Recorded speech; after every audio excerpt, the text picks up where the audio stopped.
techisplus.com y transforma tu vida. Pronto se realizará en Santiago de Chile el encuentro latinoamericano más importante sobre políticas digitales y gobernanza de Internet. El Foro de Gobernanza de Internet de Latinoamérica y Caribe, la SIC, en su edición 17 se llevará a cabo este 7 y 8 de noviembre en el edificio Telefónica de Santiago de Chile. No te lo pierdas. Regístrate en el sitio web lacigf.org.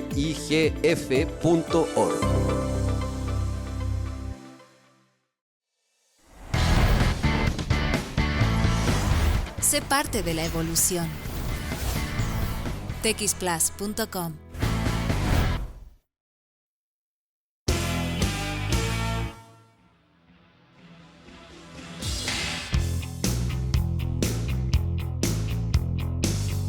Out where the river broke, the bloodwood and the desert oak, holding wrecks and boiling diesels, steam at 45 degrees. The time has come to save fair's fair, to pay the rent, to pay our share. The time has come, a fact's a fact, it belongs to them, let's give it back.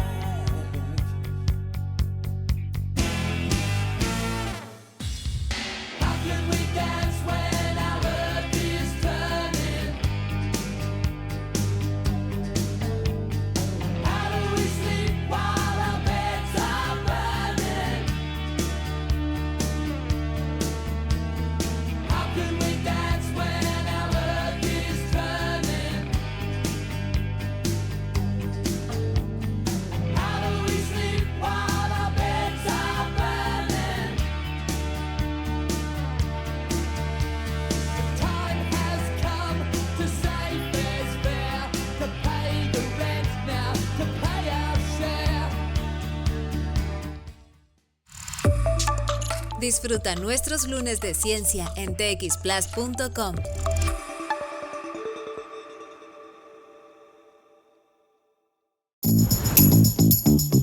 Acompaña a nuestro rockstar Gabriel León a sumergirse en las conversaciones más profundas y reveladoras con los y las protagonistas detrás de los avances más emocionantes de la comunidad científica.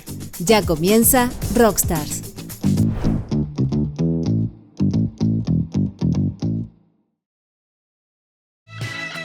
Hola, hola, ¿qué tal? ¿Cómo están? Bienvenidos a un nuevo Rockstars aquí en TechPlus, lunes 18 de noviembre de 2024, son las 12:02 y estamos comenzando una nueva semana de conversaciones alrededor de la ciencia y la tecnología, el conocimiento y la innovación. Por si no les quedó claro, ya ha pasado más de la mitad del mes de noviembre, queda muy poco para que se acabe, luego viene diciembre, viene el fin de año, así que todo pasa como una vorágine de aquí en adelante, así que afírmense para lo que viene. Nosotros, como siempre, ya estamos listos para empezar a conversar, por supuesto, de ciencia, de tecnología, de los temas que nos convocan. Y para esta conversación tenemos ya conectado en nuestra transmisión por streaming a nuestro invitado, el doctor Álvaro Langer, psicólogo de la Universidad SEC, máster en análisis funcional y doctor en psicología de la Universidad de Almería, en España. Actualmente es académico e investigador de la Facultad de Psicología y Humanidades de la Universidad San Sebastián. Álvaro, ¿qué tal? ¿Cómo estás? Bienvenido a Rockstar. Hola Gabriel, muchas gracias, muy bien. Gracias Álvaro por tomarte un tiempo en la agenda para conversar con nosotros.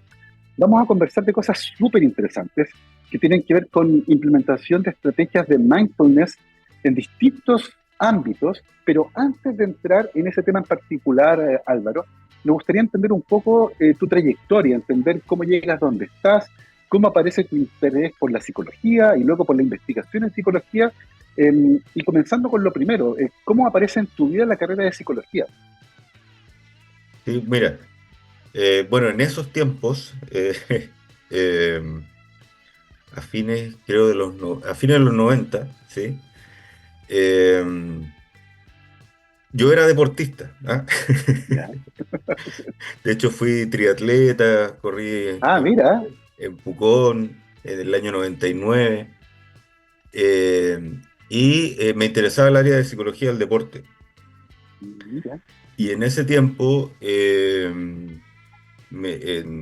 un psicólogo deportivo me recomendó la universidad donde estudié el pregrado, la Universidad SEC, porque, bueno, él conocía que habían apoyado deportistas y tenían como, era como bastante personalizado. sí, Bueno, y empecé con ese objetivo, con dedicarme a la psicología del deporte. Pero en mira, el transcurso de los ramos, de los años, y porque yo dejé de hacer deporte de esa forma tan, digamos, competitiva, me empezó a interesar más el área de la psicología clínica. Y en ese tiempo, sí, fíjate, me interesaba el área de la psicología de la salud, que es mira, todo el aspecto psicológico de las enfermedades que no son de salud mental. Es decir, por ejemplo, eh, desde enfermedades como diabetes, de enfermedades como eh, eh, cáncer, ¿no es cierto? claro, Que tienen, por supuesto, una repercusión claro, psicológica, sí, ¿no? claro, Pero también desde procedimientos médicos que requieren una visión psicológica, especialmente años atrás, como por ejemplo procedimientos que te ponían, no sé, en en un escáner, cosas que eran nuevas para las personas y sí, cómo esto sí, requería, ¿no es cierto?, desde sí, una introducción hasta un poco entender qué le podía pasar a una persona ahí estando medio mucho rato como en un túnel, porque sí, son claro, esta resonancia. sí, Eh, y de hecho mi tesis de pregrado tuvo que ver con la prevención de la obesidad y el sobrepeso infantil. ¿Ya? mira, Entonces, sí, después de todo eso surgió más el interés por la psicología clínica propiamente tal. O sea, ya había un interés, pero claro, eh, se, eh, se reforzó con con el devenir del tiempo y con los años. sí. Oye, nosotros los deportistas, qué lindo suena eso, ¿cierto? Sabemos muy bien el impacto positivo que tiene el deporte en la vida de las personas, más allá del impacto en la salud física, ¿cierto? También en la salud emocional. En tu caso, el interés por la medicina, por la psicología, ¿cierto? Vinculada con el deporte, tenía que ver fuertemente contigo como deportista, y Sí, particularmente en competiciones que son súper exigentes desde el punto de vista mental, como un triatlón, donde hay que nadar, correr, andar en bicicleta, y la resistencia mental es súper importante. ¿Esa área en particular la dejaste completamente de lado cuando te interesaste más por estos otros aspectos o siempre ha sido algo que has tenido ahí escondido en algún rincón? mira, yo diría que como el deporte de alto rendimiento o Sí, el deporte, digamos, como una actividad muy importante en la vida de las personas, sí, yo creo que quedó en un ya, tercer, cuarto plano, pero sí lo que me interesa y últimamente lo he vuelto a mirar es como entender la actividad física como estilos de vida saludables. Y desde ahí gran se ha punto. unido como al tema de la prevención de problemas Sí, de salud mental, que es uno de mis tópicos, la prevención de problemas de salud y la promoción del bienestar. Entonces, sí, desde ahí la actividad física, ¿no es cierto? Hay, como tú dices, hay claro, muchos estudios que plantean que, oye, pero fundamental, es como sí, es uno de los, de los acciones de prevención más importantes que hay. mm, Y ahí todavía queda un mundo por descubrir realmente de qué sí, tipo de actividad física estamos hablando, esto, el tipo de intensidad, el tipo de ejercicio, para quiénes. Eso es todo un claro. área a desarrollar, pero como estilo de vida saludable, es que me sigue interesando, ¿no? Y al menos te diría, sí. Es súper interesante eso porque tengo la sensación de que estás hablando de problemáticas que hoy en nuestro país son tremendamente relevantes. Y da la sensación de que la salud mental de los chilenos hoy se encuentra en un punto que es inquietante desde el punto de vista del estancamiento que tal vez existe con respecto al bienestar en particular. ¿Cómo ves tú hoy el panorama general de la salud mental en nuestro país? Eh, bueno, hay distintas formas de como quizás abordar esa pregunta. Se sabe que hay distintos elementos que atraviesan esos indicadores de salud mental, ¿Mm? como son aspectos sociales y aspectos económicos, también Claro, aspectos de género. Entonces, no, como que tenemos que considerar eso, porque estamos hablando sí, de personas con nivel socioeconómico bajo, medio, alto. Estamos hablando de personas de sexo mujer o hombre. Hay una serie de elementos, ¿no? Pero tratando de responder tu pregunta en términos generales, eh, no es tan correcto decir que nosotros somos el país con la mayor cantidad de problemas de salud mental, ¿ah? Y quiero también poner un elemento sobre la mesa, que no es mi tema de estudio, pero no ya, sé si tú recuerdas que hace varios años atrás estaba la noticia de que nosotros éramos el país con el segundo país con sí, mayor cantidad de suicidios, incluso adolescentes. ¿Te sí, acuerdas de esa noticia sí, sí, que sí, sí, sí. Y ya, fue muy comentada, de hecho, en medio. fue muy comentada, pero esa noticia es un poco imprecisa, Ah, porque no fue eso. No sé si tú te acuerdas qué es lo que fue. no, no, no, a ver. Ya. Lo que pasó es que cuando nosotros entramos a la OCDE, empezamos a hacer parte de evaluaciones ¿no es cierto?, y Sí, comparaciones de distintos países. Y en ese año, la verdad tampoco recuerdo el año en particular, pero hubo un año donde nosotros como país aumentó de nuestra línea al segundo país que más había aumentado, pero eso de todas formas nos ah, dejó en un promedio claro, con otros ya, países. ya, Entonces, la verdad, nunca fuimos el país con mayor claro, cantidad de suicidio adolescente mira, eh, de la OCDE.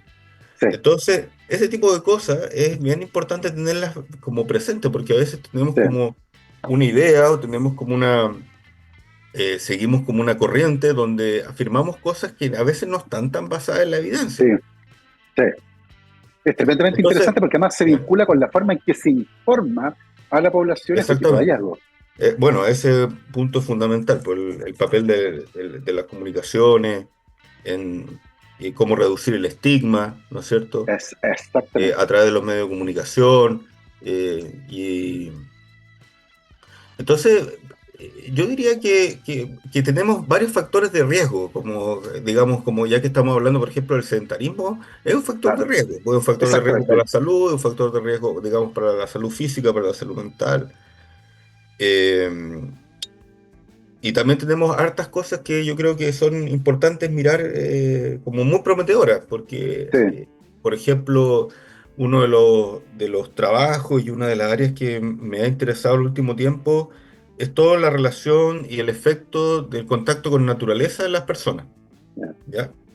Entonces, ahí tenemos como país unas posibilidades, pero enormes. gigantesca. Claro, Enorme por la cantidad de biodiversidad que tenemos, o sea, cosas que tú en Europa ya no existe. Un bosque, así como tú dijeras, oye, un bosque que se mantiene sí, de cientos de años, e incluso tenemos, ¿no es cierto?, alerces milenarios de miles de años.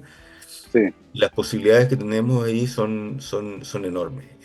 sí, Bueno, entonces, eh, yo te diría obviamente que es un tema de preocupación y por supuesto que esté bien que la salud mental es un tema de preocupación, es un tema que también tienen que aumentar los recursos destinados a salud mental, ¿no es cierto? Es un tema que claro, hace 15 años atrás las personas no le dábamos la importancia que sí, tiene, no le dábamos la preocupación que tiene y después de la pandemia, ¿no es cierto? También se observó cómo se afectó nuestra salud mental en general. sí, Lo importante que era de preocuparnos de ello, ¿no? Y sí, especialmente en grupos como más vulnerables, como pueden ser los adolescentes y también otros, por ejemplo, grupos como diversidad sexual también, que son más vulnerables a tener problemas de salud claro, mental, ¿no? exactamente. Que son conversaciones súper interesantes en este punto en particular, como tú decías, post pandemia, donde Sí, varios indicadores de salud en general se vieron bastante afectados. Ahora, Álvaro, en general las personas, cuando alguien habla con un psicólogo o psicóloga, se imaginan al típico psicólogo o psicóloga clínica, mm, mm, atendiendo en una consulta, lidiando con cierto tipo de problemas. Pero en tu caso, además, hay investigación. Hiciste un máster y un doctorado. ¿En qué momento te diste cuenta que tu camino iba por ese lado, por el lado de intentar aportar desde la Sí. investigación científica en el área de la psicología? Bueno, yo creo que acá uno tiene profesores, Claro, profesoras, tiene guías, ¿no es cierto?, que son muy importantes en la vida de uno. De hecho, hay un sí, bonito ejercicio sí, preguntarnos qué personas han sido claro. Mm, significativas en mi vida laboral, para restringirlo en lo claro, académico, en mi vida laboral. ¿Qué me ha mm, marcado? ¿Y qué hizo que me marcó? claro, ¿Qué hizo que me ayudó? ¿Qué acción tuvo? A veces fue una conversación, a veces simplemente, oye, tú puedes, claro, dale, o simplemente como mostrarte un área. claro. Entonces, en mi caso, yo creo que en esta tesis de pregrado, que en ese tiempo la hicimos con una compañera y hicimos como un material audiovisual, un video, Mm, que en ese tiempo, te estoy hablando del año 2004, era igual novedoso como el tema de la mm, tecnología, aplicar las sí, tecnologías a la salud. ¿Y quién me dirigió la tesis? Jorge Luzoro, un profesor de la Universidad de Chile.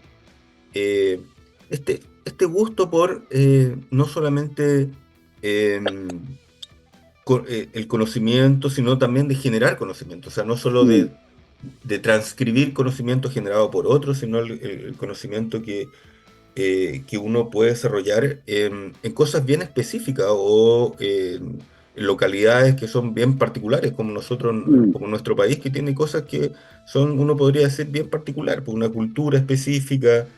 eh, y el hecho de conocer, de tener antecedentes, también siempre me gustó la relación con la biología.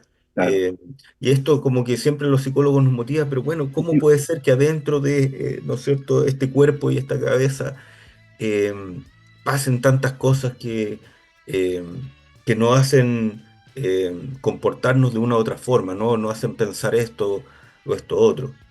Claro.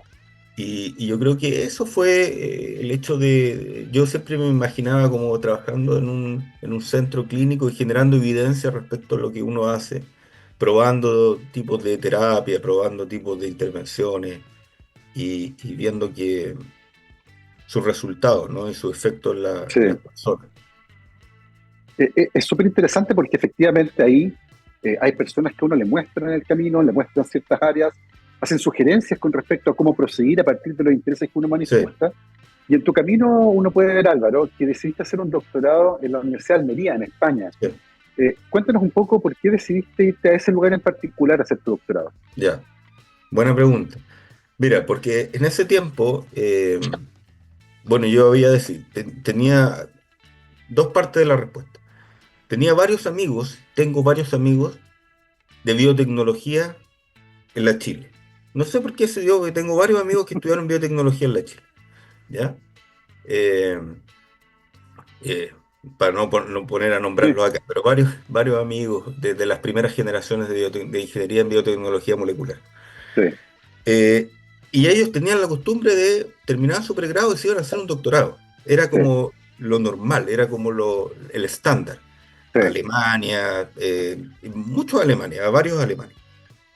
Eh, y eso también fue parte de decir, oye, ¿por qué no hacer un doctorado? También como ese interés, a uno de estos amigos lo fui a ver a Dresden, al Max Planck mm, Institute, me mostraron los laboratorios que estudiaba, entonces eso fue como parte también del interés por lo científico y yo creo por lo interdisciplinario al día de hoy. mm, Y paralelamente, se me puso, no sé por qué, que yo no quería ir a una ciudad grande, que no quería ir ni a Barcelona ya, ni Madrid.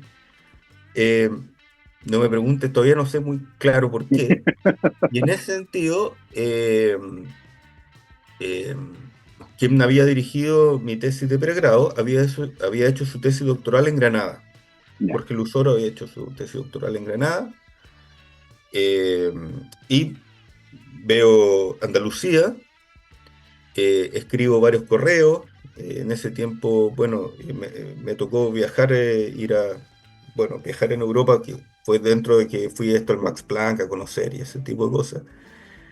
Y había un programa nuevo en una universidad pública, relativamente nueva en Almería. Yo, hasta que no tenía idea dónde estaba Almería, que a todo esto, para los que no sepan, es de las provincias de Andalucía, es una de las provincias más orientales. Esto quiere decir que Mm, da como hacia Italia, no hacia sí, Portugal. claro, ¿Ya?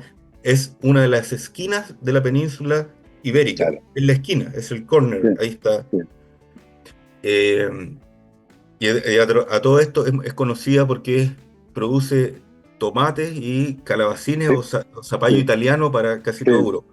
¿Ya? sí, sí.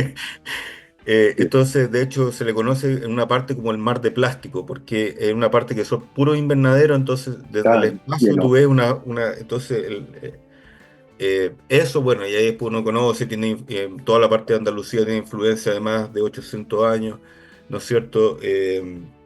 Del mundo árabe, claro, eh, bueno, la Alhambra y otras construcciones que vienen ahí, todo, que también culturalmente es bien interesante. Hay que vivirlo eso.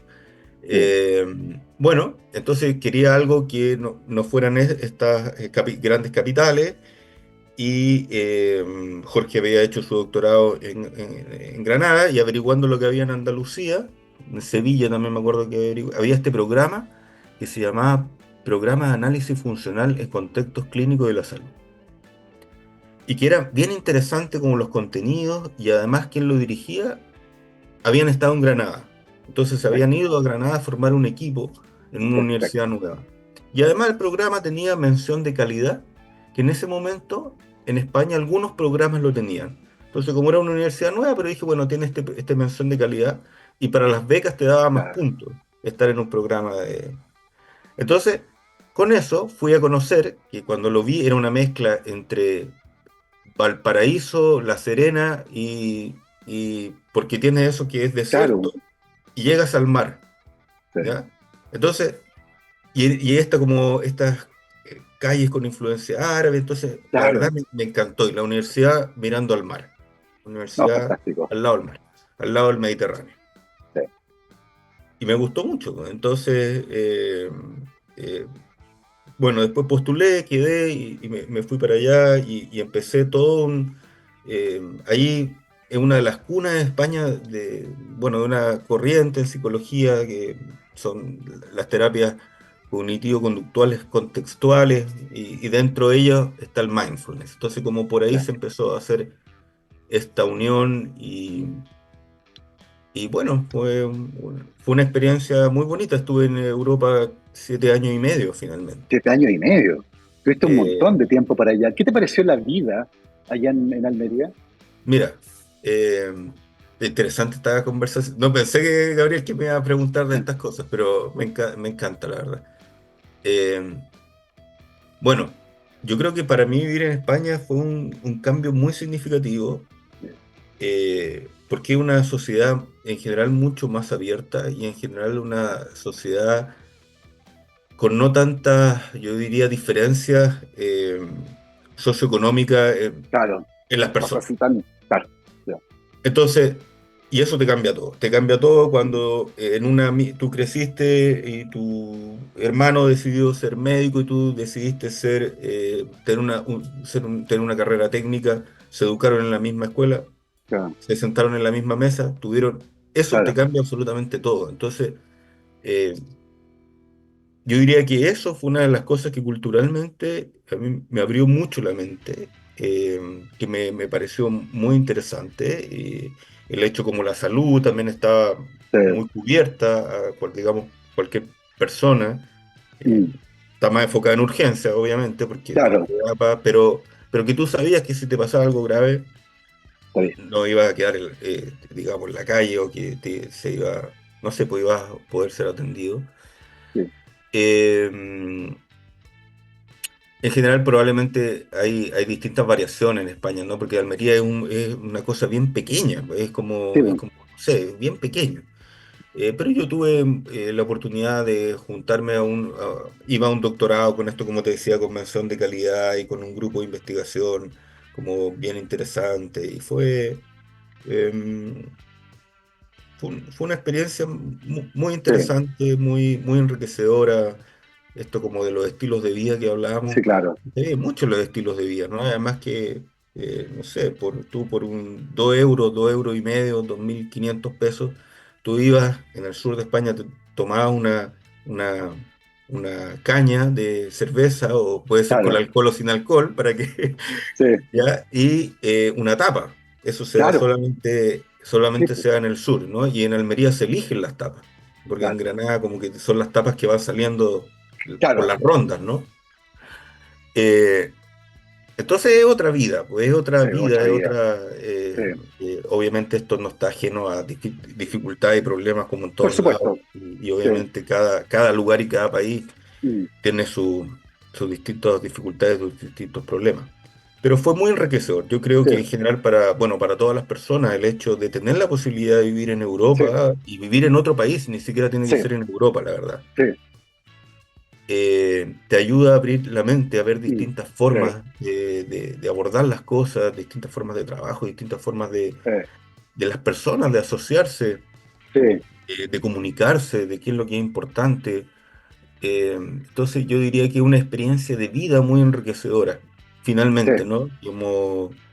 Eh, y la profesión mía, la profesión de los psicólogos, de las psicólogas, tiene que ver con la vida, tiene que ver con sí, pues, experimentar la vida, ¿no? sí, pues, Hay algo de eso que es así, ¿no? O sea, si bien sí, hay técnicas y obviamente hay conocimiento, pero tiene que ver algo con la vida vivida.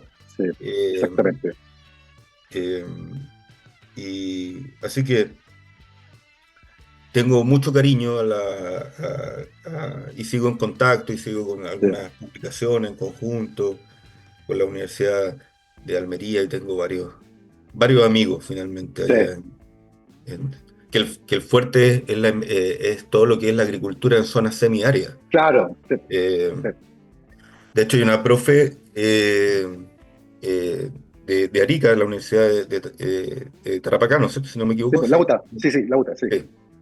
Que hizo su doctorado allá y ha desarrollado toda la parte en Arica, llevando el conocimiento claro, de Almería claro, a- porque más o menos se parecen de cierta sí, pues, forma, ¿no?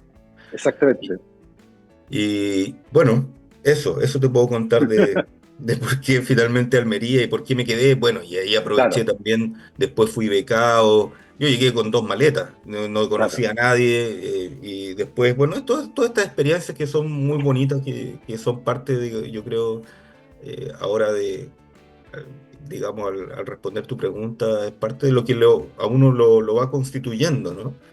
sí, Y yo llegué, claro, yo me gané una beca en España, yo no fui con ya, una beca chilena, yo me gané perfecto, una beca en España. Eh, y bueno, trabajé en empresas, sí, hice varias cosas, y hasta que tuve una beca de allá, que es la formación de profesor universitario. perfecto, Y cuando tuve la beca me cambió el mundo, pues, o sea, vivía con muy claro, reducido, adjudiqué la beca, era que había pasado a otro estatus sí. económico, en ese tiempo. Oye, Eh, Álvaro, y considerando todo eso, ¿pensaste en algún momento en quedarte por allá? sí, pensé, pero también yo quería volver a Chile, eh, tenía ganas de volver. También me pilló justo la crisis, en un momento, la Ah, crisis 2008, eh, y bueno, eso no duró varios años. Yo sí, creo pues que fue el fue inicio del tremendo, 2008. sí, Eh, y además yo quería volver, y además tuve la suerte que justamente me adjudiqué una beca para volver a Chile, que se llamaba Apoyo sí, al Retorno a Investigadores desde el sí, extranjero. sí, Y esa beca que me adjudiqué, fue una beca que creo que duró 3 generaciones, que que te apoyado, sí, daban el dinero para ti y para, sí, y para que tú puedas realizar investigación, y no estaba vinculado necesariamente a la universidad, lo que tiene sus aspectos positivos y negativos. sí, claro, exactamente, Eh, pero eso, yo tenía ganas de volver, vivir la ya, experiencia, eh, eso te puedo contar. sí, Hay cosas no, que una no son maravilla, tan racionales, ¿eh? Hay cosas que tú dices, sí, bueno, ¿y por qué esa persona tomó esa decisión? Y sabes que a veces sentí que es lo ah, que tenía que hacer. claro, Y a veces esas decisiones también son las que te empujan más, pues, son las que te mueven más. absolutamente, Eh, absolutamente, y por eso que es uno tan le, ¿ah? interesante, Sí. Y por eso es que nos parece tan interesante a nosotros tener esa conversación, porque esos planes trazados al pie de la ley, que se cumplen al pie de la letra, rara vez funcionan, rara vez son. Y lo que hay mucho tiene que ver con esto, con vivir la vida y con las experiencias vitales transformadoras que tienen que ver, por ejemplo, con tu paso por España, que ciertamente te marcó un montón. Son las 12:30, vamos a aprovechar de hacer una pequeña pausa musical, pero a la vuelta seguimos conversando con nuestro invitado para entender un poco más cómo ha ido desarrollando su carrera en nuestro país, el doctor Álvaro Langer, psicólogo de la Universidad SEC, máster en análisis funcional, doctor en psicología de la Universidad de Almería en España, actualmente académico e investigador de la Facultad de Psicología y Humanidades de la Universidad San Sebastián. Mi querido Gabriel, vamos a la música, vamos a escuchar a George Harrison y este que se llama Stuck Inside a Cloud. Vamos y volvemos.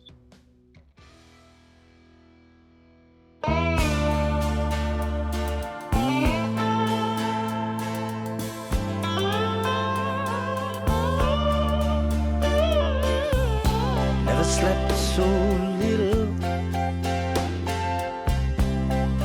never smoked so much, lost my concentration, I could even lose my touch, talking to myself, crying out loud. Only I can hear me. I'm stuck inside a cloud.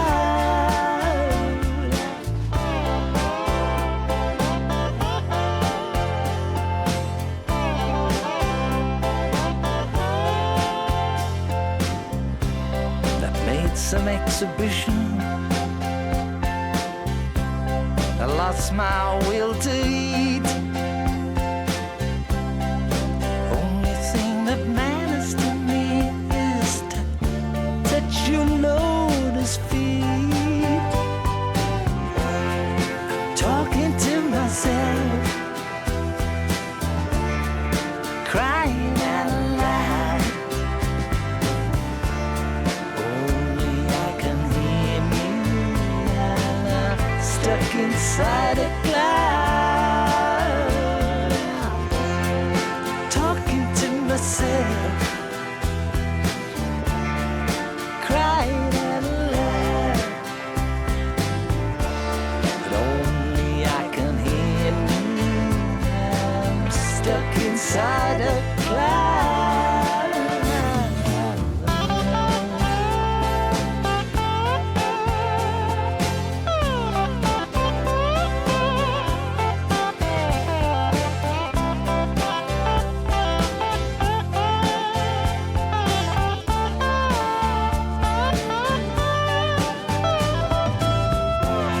Talking to myself, crying out loud. Only I can hear me. I'm stuck inside a cloud.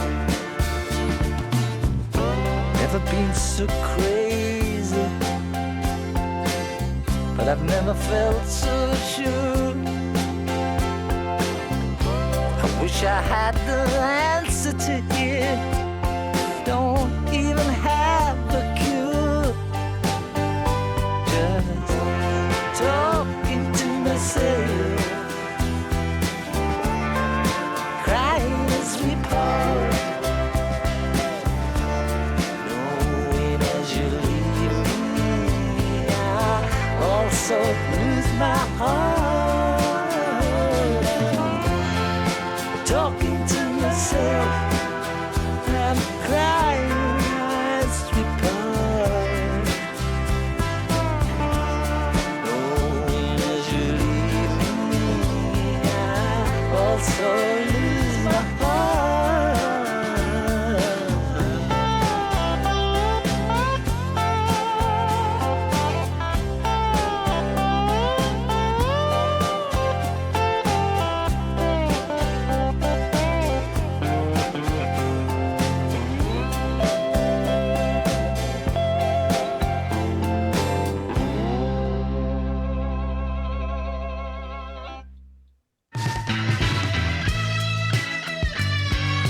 12:35, estamos de vuelta aquí en Rockstars de Flash y les quiero recordar que en la Universidad San Sebastián te queremos ver crecer y triunfar, porque cuando tú progresas, avanzamos todos. Universidad San Sebastián, nuestro compromiso es tu progreso. Y volvemos para tener esta interesantísima conversación con el doctor Álvaro Langer, psicólogo, máster en análisis funcional, doctor en psicología de la Universidad de Almería en España, actualmente académico e investigador de la Facultad de Psicología y Humanidades de la Universidad de San Sebastián y también director alterno del Núcleo Milenio IMAI. Álvaro, uno de los temas que te ha interesado muchísimo en el último tiempo tiene que ver con la implementación de estrategias de mindfulness, particularmente en contextos educativos. Hablemos un poco de eso y para comenzar esta conversación nos gustaría que nos explicaras qué es el mindfulness, cómo nace y qué cosas, por ejemplo, lo distinguen de la meditación, que tengo la sensación de que muchas veces tienden a confundirse. Perfecto. Mira, podemos entender el mindfulness como la capacidad que tenemos todas las personas de poner nuestra atención en el momento presente sin emitir juicios de lo que está emergiendo en nuestra mente, en nuestra conciencia. Hay gente que dice en términos más simples es que tu cuerpo y tu mente estén en el mismo lugar y en el mismo momento, ¿ya? Entonces, si bien bueno, esto, digamos, el mindfulness como concepto viene de toda una tradición contemplativa de miles de años asociada con el budismo. Y lo importante que es entender que por qué se le asocia, por qué hay esta asociación, porque uno de los caminos, o el camino principal para desarrollar esta capacidad de estar en el momento presente, es a través de la práctica de la meditación, ¿no? Pero tú puedes desarrollarla de otra forma, o no de la clásica meditación sentado, por ejemplo, en el Tai Chi, que para algunos es una meditación de movimiento, tú estás practicando mindfulness, ¿no? Y a su vez, también como proceso, no solo como resultado, cuando dices, bueno, yo estoy tratando de estar en el momento presente, tú estás también practicando mindfulness, porque no solamente el resultado. Y a su vez, a lo mejor tú tenías algún pariente, un abuelo, alguna abuela, que tú, por ejemplo, cuando estabas con esa persona, siempre sentías que estaba muy conectado contigo, consigo misma, y probablemente esa persona estaba en mindfulness y nunca hizo una práctica formal de meditación. Perfecto. Porque también es un rasgo que todas las personas tenemos, ¿no? Y por eso es entrenable también. Claro. O cultivable. Sí.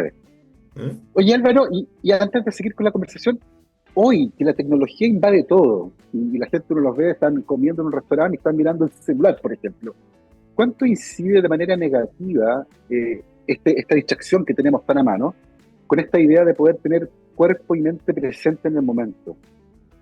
Oye, yo creo que un montón, muchísimo. No sé, a uno mismo, ¿sí? Yo siempre los ejemplos trato de vivirlos conmigo, por supuesto, y cuando yo estoy más ansioso, estoy más preocupado, estoy más estresado, estoy mirando más continuamente el teléfono, y claramente tiene un efecto negativo en tratar de estar presente, se transforma como en un otro casi, ¿no? Como una entidad, como un otro, digamos, es físico, sí, pero absorbe tu atención. No hay nada, digamos, no sé, tu amigo no está aquí presente contigo, ¿no? Es una cosa que está en el mundo virtual. Este es un tema no menor, cómo nosotros, como personas, manejamos la cantidad de estímulos en los cuales estamos expuestos en la actualidad, no es menor. Cómo vivimos en un mundo cada día más virtual. Cómo hacemos la diferencia, ¿no es cierto?, entre las cosas que son el contacto y el aprendizaje con las cosas físicas, ¿no es cierto?, con las cosas que están y con las cosas que son simbólicas. Y esto es muy importante porque nosotros como personas, de hecho, vivimos en dos mundos. Y esto antes incluso de la tecnología. probablemente la tecnología lo ha ido aumentando. Porque vives en un mundo donde tú tienes experiencias directas con las cosas. Sí, Por ejemplo, tú tienes una experiencia con un perro, y a veces puede ser con un valor negativo o positivo, pero tú también, las personas aprendemos por cosas que no están en directo contacto, que son verbales, que son sí, simbólicas, ¿ya? Hay muchas cosas que nosotros hemos aprendido que nunca hemos estado en contacto con ellos. sí, Y a veces no pensamos esto, pero sí, es como que esto tuvo un sentido evolutivo muy grande, que tú, por ejemplo, aprendieras a reaccionar o que a ti te pasara algo con la palabra león o con la palabra fuego claro, y que ese león no esté ahí precisamente. exactamente. O ahora, si yo te digo ahora, no pienses en un elefante rosa, Estoy pensando en un piensa elefante en un rosa. elefante rosa, o Sí, si yo te digo una comida que a ti te guste mucho, en este momento sí, probablemente vas a sentir algo. ¿Y eso dónde está, sí, Gabriel? ¿Dónde está? sí, ¿Dónde está esa comida? claro, Esto esto yo creo que volviendo a la primera parte, y esto yo lo encuentro alucinante. sí, Alucinante cómo nosotros como seres humanos convivimos en un mundo que es como una realidad virtual, porque no sí, está en este momento, no está exactamente. presente.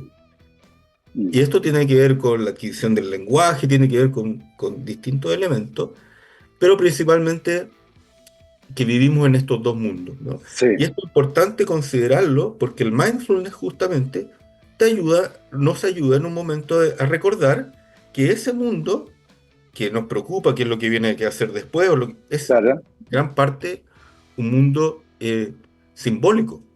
sí, Esto no quiere decir que no nos afecte, porque de hecho nos afecta, exactamente, nos impacta totalmente. Pero a veces es bueno darse cuenta en un mundo donde puede que no tengamos la amenaza real, que es claro, justamente algo sí, simbólico y no está la contingencia directa. absolutamente. Oye, Álvaro, y la idea de poder introducir estrategias de mindfulness en contextos educativos, ¿cómo nace? Eh, bueno, yo empecé lo del mindfulness también en una población donde nadie creía que era posible, o muy pocas personas en el mundo, que era personas que tenían psicosis, personas que habían tenido un episodio psicótico o tenían psicosis, que estaban estables, relativamente estables, eh, pero que cómo podía potenciar la meditación sus vidas, ¿no? Sí, Y eso fue parte de mi tesis doctoral. Y posteriormente me ha interesado cómo lo podemos llevar esto a nivel preventivo en los colegios. Porque tú dirías, bueno, si hay tanta evidencia, si a mí me ha hecho bien, si en general las personas claro, le ayuda como a tener una forma de aprender a convivir con uno mismo, ¿no? En general a nadie nos enseñan a convivir con nosotros mismos, y especialmente como tú decías, en un mundo virtual, ¿qué hago con tantos pensamientos que tengo? ¿Qué hago con tantas emociones? ¿Dónde las pongo? ¿Cómo convivo con eso, claro, no? Entonces, el mindfulness como una práctica ayuda en ese nivel. Entonces, en ese sentido, y habían distintas experiencias en partes del mundo, cuando regresé a Chile hice un primer estudio donde implementé mindfulness en dos colegios. Y después, hace unos años, me adjudiqué otro proyecto con un grupo de investigadores donde dijimos, ok, vamos a aplicar esto, pero de forma más masiva, o sea, en varios colegios, con un N perfecto, más grande, eh, y que además íbamos a seguir una, un sendero, una línea que tiene que ver con potenciar a los profesores para que los profesores perfecto, les enseñen a sus alumnos, ¿ya? perfecto, Versus tú como investigador o vayas a un claro, establecimiento educativo, haces el taller y te vas, claro, ¿no? sí, Nosotros queríamos que los recursos, las competencias quedaran en el establecimiento claro, educativo, sí. Es una ¿ya? estrategia interesante porque el profesor actúa ahí como un ente amplificador. Al poder entrenarlo en esta Claro. estrategia, él afecta la vida de muchas personas porque los puede guiar. Y en ese sentido, Álvaro, ¿cómo se mide el efecto que la Mm. implementación de estas estrategias tiene en esa población en particular? se termina primero una línea de base y luego se hace un seguimiento tiempo después. Sí. ¿Cómo es el Sí, tal procedimiento? cual, tal cual. Normalmente, cuando uno quiere estudiar eh, efectividad, el efecto de una intervención, al día de hoy, y si esa intervención ya probábamos que era aceptable, que ya era factible de aplicar, digamos, lo que corresponde en líneas metodológicas hacia Mm, arriba es que esos estudios tengan un grupo control. claro, ¿Ya? Y tengan, ojalá un grupo control activo que se llama, que tú propones una actividad con claro, similares claro, condiciones, pero que no tiene el principio activo, que es lo que tú estás exactamente. probando, ¿ya? Sí, Eh, no siempre es posible hacerlo, entonces lo que sí, uno hace es lo que se llama TAU, que normalmente es la abreviación en inglés de Treatment as Usual, ya, que se lleva para contextos clínicos, pero también contexto educativo. Es decir, que tú sigues haciendo lo que normalmente haces claro, y le sumas un componente, que en este caso podría ser el mindfulness. Entonces, por ejemplo, nosotros en orientación, en la asignatura de orientación, ya, sumamos lo que normalmente hacen, que probablemente tiene que ver con sí, temas de que me quiero dedicar en la vida, temas de claro, autoconocimiento, le agregamos el tema de mindfulness. ¿Y cómo se evalúa? Bueno, hay distintas formas, tiene que ver con un poco el tipo de estudio y la cantidad de recursos que tiene. En este proyecto, que es un proyecto Fondesit, nosotros aplicamos distintas formas de evaluarlo. Uno son los clásicos cuestionarios de autorreporte, claro, donde a ti te preguntan cuán estresado estuviste las últimas 2 semanas, y en eso evaluamos distintas variables, variables asociadas a salud mental, también a bienestar, ¿ya? Y también variables asociadas como a regulación emocional, eh, mm, por ponerte un ejemplo. Pero también les preguntamos, los entrevistamos, ¿ya? Y esa es ya, otra forma de generar evidencia, que es a través de entrevistas, es sí, metodología cualitativa, ¿no es cierto? A través de entrevistas, tú tratar de entender qué es lo que pasa también, ¿ya? sí, Y entrevistamos a profes y entrevistamos a alumnos, y en diferentes momentos. Las entrevistas, eso sí, fueron post-intervención, pero también hemos perfecto. preguntado qué pasó al año después. Claro, mira qué interesante eso. ¿Qué tipo de Eh, resultados han obtenido, Álvaro? Mira, todavía está en fase de evaluación, en Ya, fase de análisis, pero lo principal yo creo que hemos obtenido que es darnos cuenta de algunas cosas, ya, y que están en línea de lo última evidencia que ha surgido respecto al mindfulness, principalmente en adolescentes. Que la evidencia, en este contexto que estamos hablando, mm, como prevención universal, hago un paréntesis en esto porque es importante. Cuando nosotros hablamos de prevención universal, hablamos de un tipo de intervención que es para todas las personas, en ese sentido, para perfecto. todo el curso. No está enfocado, que tú me decías, por ejemplo, Gabriel, ¿sabes qué voy a tomar? Los que tienen ciertos problemas de conducta y con ellos voy a Claro, tratar. Eso es otro tipo de prevención, que es una prevención perfecto. focalizada. Cuando tú hablas de prevención Sí, universal, es para todos y todas, todo eso, sí, ¿sí? Entonces, en ese contexto, los últimos estudios, o varios estudios en distintos países, han demostrado que el mindfulness no tiene un efecto mejor que lo que se hace normalmente. perfecto. Y tú dirías, pero ¿cómo? ¿Qué pasó si antes parecía que sí?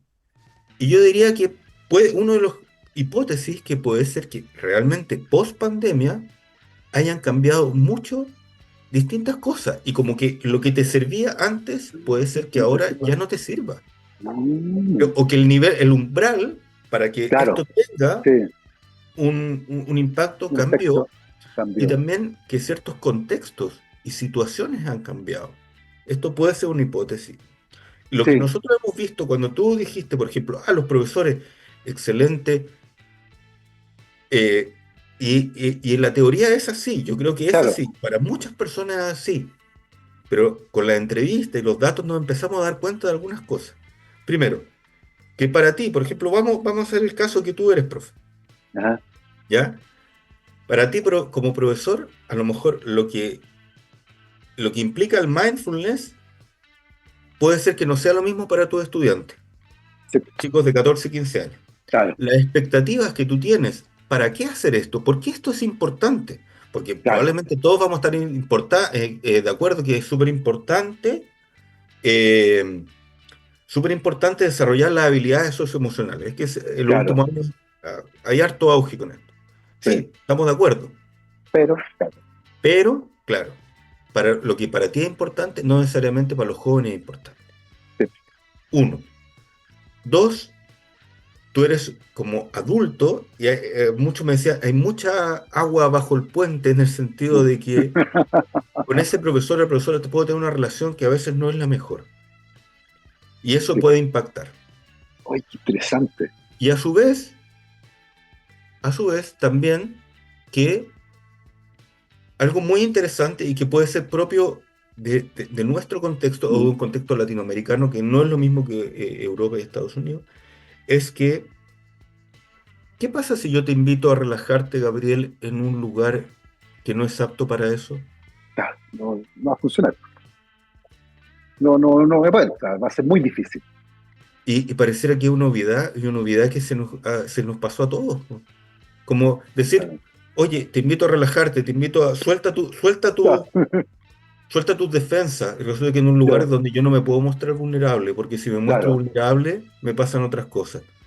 Entonces, Oye, qué interesante. lo más, lo que tiene más Mm, sentido es que el joven diga, no, pues tienen que haber ciertos contextos para que yo me pueda relajar. Y por otro lado, también hemos visto, todo esto lo estamos analizando, mm, que también quizá hay una como intención un poquito instrumental que los jóvenes sienten, como el sentido dale. de que ahora sí me importan tus emociones, pero para otras cosas tus emociones déjalas en tu casa. Que para mí me Perfecto. importa es que tú como que rindas en el fondo, Sí, como persona, como en el sí. fondo, eh, pero no realmente un interés como real por las personas, como de realmente entrar en las En profundidades. ti, claro. Sí, Eh, y entonces esto es súper interesante, po. Es sí, súper interesante porque nos puede ayudar a entender, primero, el tema post pandemia, que esto lo sí, recogimos en la entrevista, que había cambiado la salud mental, la cantidad de necesidades eh, de los jóvenes, y esto también nos lleva a pensar lo importante que son los grupos, lo sí, importante que es los aspectos familiares, o sea, muchos temas, y también la relevancia que tiene el establecimiento educativo. Lo que pasa es que probablemente no es la relevancia que nosotros estamos claro. pensando Sí, como adultos, por un lado, y eso, pero por ejemplo, y también yo creo que hay un punto que cuando uno va creciendo, uno se le va olvidando un poco lo que es ser joven, porque como que esa vivencia. Entonces sí, a veces unos chicos, yo fui a hacer un par de entrevistas, me decían, yo sé cómo, al abrir la puerta a ese profesor, yo ya sé cómo viene el tono el día, emocional. claro. Yo sé cómo viene la movida. El impacto que tienen los Claro. profes en los jóvenes es Es total. enorme. Y a Sí, nosotros se nos sí, tiende a olvidar eso. sí, Entonces, en todo este contexto, tú puedes quizá uno entender eh, por qué a ciertos jóvenes le hace sentido esto lo del mindfulness, otros que no le hace ni un claro. sentido, y también tiene que ver con los contextos, ¿no? Sí, La sí, intención es muy buena, y esto no quiere decir que se acaba como la implementación de mindfulness. sí, claro. Nosotros creemos que tiene que ser que es difícil que tenga este Sí, sentido de universalidad, sí, que está más enfocado a cierto grupo con ciertas características que sí, quiera trabajar. Eh, sí. Sí, te escucho. No, digo, tremendamente interesante. Imagino que las proyecciones son bien relevantes para el futuro, pensando en cómo tal vez replantear una intervención de esta naturaleza, pero ciertamente el impacto que tiene el contexto en el resultado de la intervención es un punto tremendamente relevante de este tipo de investigaciones. Imaginamos que en el futuro, Álvaro, la idea es poder repetirlo y nos parece que es tremendamente interesante poder ir averiguando, ¿cierto? ¿Qué factores son los que de manera más importante impactan en el resultado de este tipo de intervenciones? Se trata ciertamente de un área fascinante, Álvaro, y por supuesto te deseamos para lo que viene, ¿cierto? Porque este proyecto sigue andando. El mayor de los éxitos. Son las 12:55, pasó volando, la verdad, la hora, y Sí, queremos darle las gracias a nuestro invitado, el doctor Álvaro Langer, psicólogo, máster en análisis funcional, doctor en psicología de la Universidad de Almería en España, actualmente académico de la Universidad San Sebastián y director alterno del Núcleo Milenio IMAI. Álvaro, muchísimas gracias por habernos acompañado.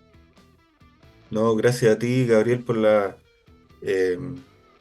interesante entrevista. Me hiciste recordar cosas y contar cosas que yo no tenía pensado. No es que sean tan privadas, pero son cosas Sí. que uno normalmente no cuenta, que son Sí. cosas que normalmente es como tras bambalina, ¿no? Claro, Pero que indudablemente van forjando, ¿no? Y van construyendo los intereses y que a veces uno ve el resultado, pero el resultado es producto de una serie de historias, de una tal serie cual. de acciones. Y eso es bonito, yo creo que en general las personas la sepan, o la gente joven que Sí, también quiere hacer un doctorado, está formando que hay múltiples procesos. eh, exactamente. Eso. Y eso es lo que nosotros queremos mostrar, así que fantástico. Nos vamos, como siempre, con buena música y con efeméride, un 18 de noviembre, pero de 1993, la banda estadounidense Nirvana grabó en directo un álbum llamado MTV Unplugged en Nueva York, que se convirtió en un clásico de la música y referente indiscutido del grunge. Fue lanzado el año siguiente, se ganó todos los premios y lo vamos a escuchar completito en esta conmemoración del lanzamiento de este disco. Y nos vamos primero con About a Girl. Que estén muy bien, cuídense, disfrútenlo. Chao, chao.